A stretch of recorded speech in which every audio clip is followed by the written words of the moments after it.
সন্দেশখালিতে যাওয়ার অনুমতি পেলেন বিরোধী দলনেতা শুভেন্দু অধিকারী ও শঙ্কর ঘোষ। কলকাতা হাইকোর্টের প্রধান বিচারপতি অনুমতি দিলেন শুভেন্দু অধিকারী ও শঙ্কর ঘোষকে সন্দেশখালি যাওয়ার। কোনো সমর্থক বা দলীয় কর্মী যেন তাদের সঙ্গে না যায়। ধামাখালিতে পুলিশের বাধার পর তারা প্রধান বিচারপতির অনুমতি পেয়ে সন্দেশখালির উদ্দেশ্যে রওনা দিয়েছেন। শুভেন্দু অধিকারীর সফর ঘিরে সন্দেশখালিতে নিশ্চিত নিরাপত্তার ব্যবস্থা করেছিল পুলিশ। সমস্ত বাধা পেরিয়ে অবশেষে সন্দেশখালিতে পৌঁছেছেন শুভেন্দু অধিকারী।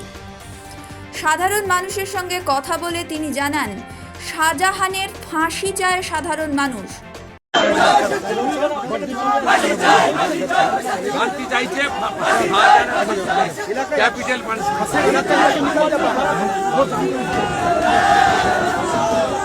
তিনি ধন্যবাদ জানান কলকাতা হাইকোর্টের প্রধান বিচারপতির বেঞ্চকে। সেই সঙ্গে তাকে দেখা যায় কালো ব্যাজ পরে থাকতে। তিনি জানান, গতকাল সাংবাদিক সন্তু পানের গ্রেফতারের প্রতিবাদে তিনি এই কালো ব্যাজ পরেছেন।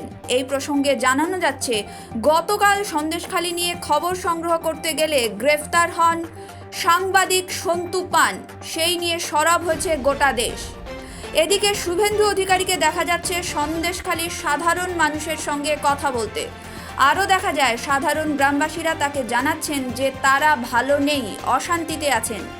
সেই সঙ্গে শুভেন্দু অধিকারীকে গ্রামবাসীদের উদ্দেশ্যে আশ্বাস দিতেও দেখা যায় যে এবার ভাগ্য বদল হবে সন্দেশখালির, কারণ গ্রেফতার হবে শাহজাহান। হাইকোর্ট থেকে শাহজাহানকে সারেন্ডার করার নির্দেশ দেওয়া হয়েছে। সিঞ্জিনী সরকারের রিপোর্ট, ক্যাল কলিং টিভি, কলকাতা।